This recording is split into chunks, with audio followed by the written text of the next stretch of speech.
misaotranao jeso malalo tratrizao fotona mamizao ianaranay antongotrao izahay izay mpianatrao koambitenenare jeso malalo izahay iaino tsaranao ka irote niavy aminao itoetrabetsakao amponaya koambitenenare jeso malalo izahay iaino tsaranao ka irote niavy aminao itoetrabetsakao amponaya irote niavy aminao itoetrabetsakao amponaya.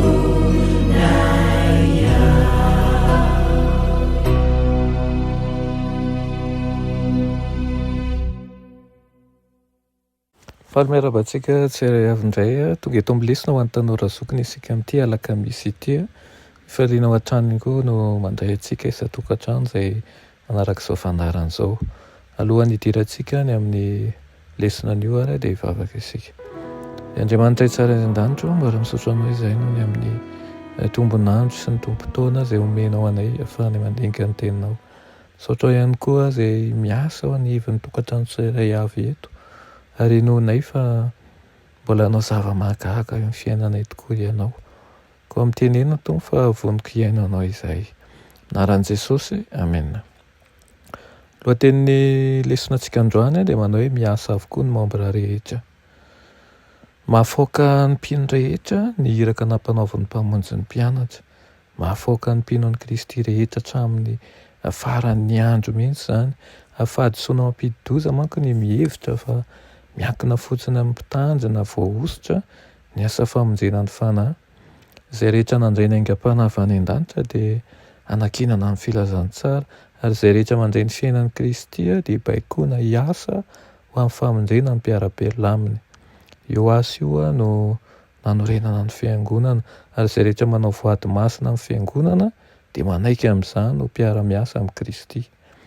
Ny fanahy sy ny ampiakarina manao hoe avy ary aoka izay rehetra mahare hanao hoe avy ihany koa. Izay rehetra mandre ny fiantsoana izany dia tokony hamerina ny fiantsoana.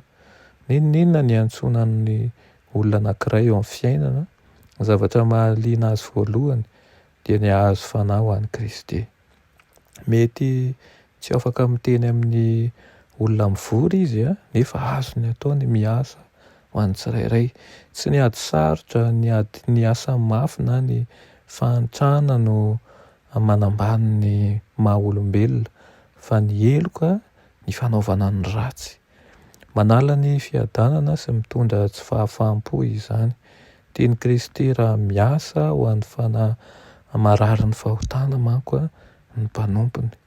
Tokony hanomboka ny asany eo amin'izay toerana misy azy avy ny mpianatra.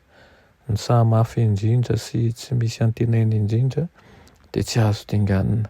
Eo amin'ny fianakaviantsika dia mety hisy fanahy noana mitady firaisampo.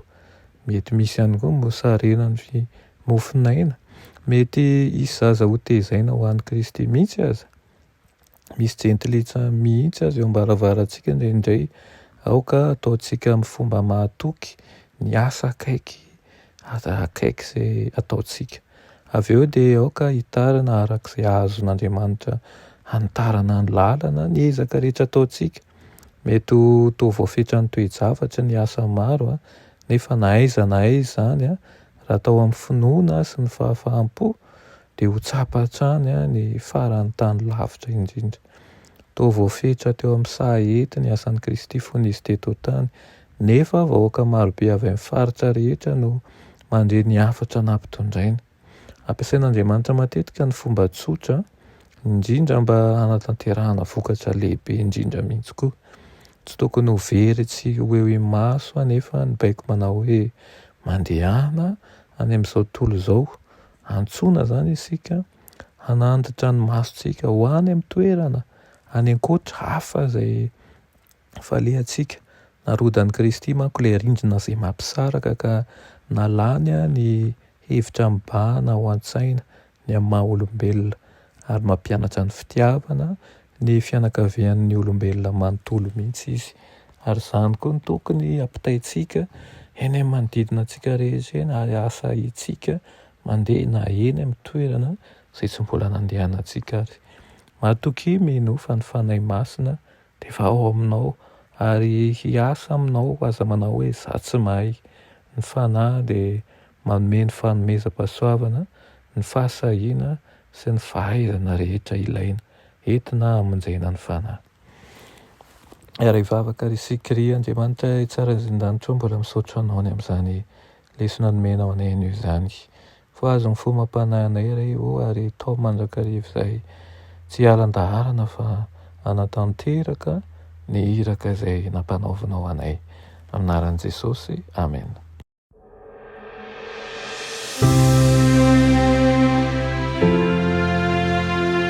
Mianatra eo an-tongotry Jesosy isan'andro.